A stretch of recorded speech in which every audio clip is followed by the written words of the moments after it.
Alfamart didirikan pada tahun 1989 oleh Bapak Djoko Susanto.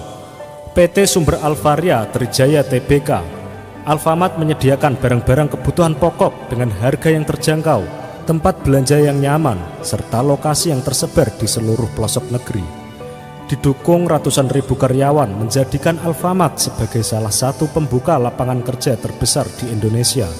Bagaimana kisah awal Bapak Djoko Susanto mendirikan Alfamart? Inilah kisahnya.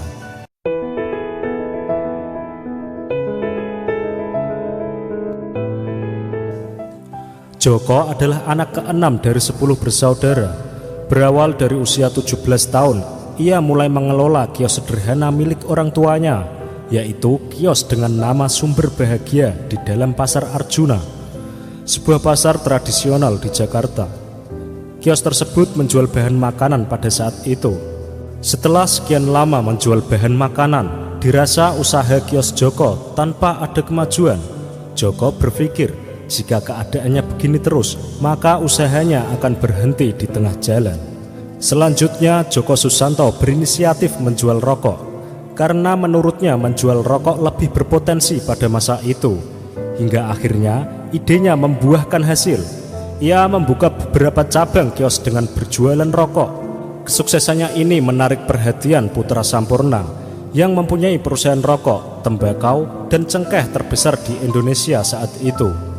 Mereka bertemu pada awal 1980 dan bersepakat pada 1985 untuk membuka 15 kios di beberapa lokasi di Jakarta.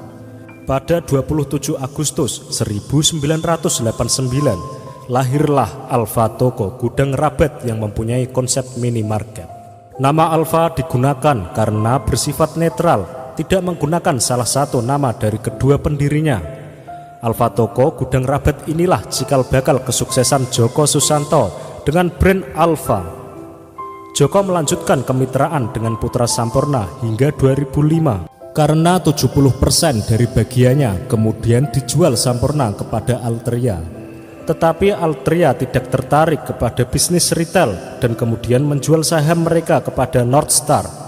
Tetapi kemudian Djoko membeli saham tersebut dari Northstar dengan kepemilikan bagian yaitu 65%. Djoko kemudian mengembangkan bisnis retail Alfa.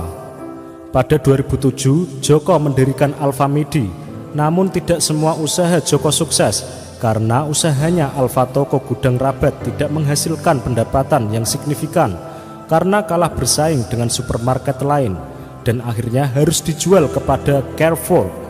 Dan akhirnya Djoko fokus pada retail minimarket. Langkah Djoko tepat dalam menginvestasikan uangnya ke Alfamart dan Alfamidi. Hal ini ditandai dengan semakin menjamurnya gerai Alfamart di berbagai daerah dan terbentuknya kerjasama Alfamidi dengan Lawson.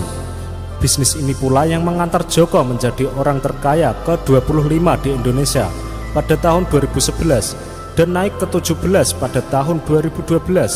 Karena pada masa itu setiap tahun gerai Alfamart semakin menggurita, berkembang dengan sangat cepat karena dengan konsep minimarket, gerai Alfamart berada hampir di seluruh wilayah negeri. Sebuah kerajaan bisnis yang dibangun oleh seorang Djoko Susanto dan keluarga. Alfamart adalah sebuah bukti nyata kesuksesan dari sebuah gagasan dan kemauan serta kerja keras yang berawal dari sebuah kios sederhana hingga berkembang menjadi sebuah minimarket yang tersebar hampir di seluruh kota di negeri ini. Sebuah proses yang tak lepas dari kegagalan, yaitu putusnya kerjasama dan terjualnya Alfa Toko Gudang Rabat. Namun Djoko Susanto tak putus harapan dengan kejadian-kejadian tersebut. Ia tetap semangat dan memanfaatkan kegagalan sebagai pijakan untuk terus maju. Semoga kisah Alfamart tersebut dapat menginspirasi dan memotivasi kita dalam menjalankan usaha dan meraih kesuksesan. Oke sobat,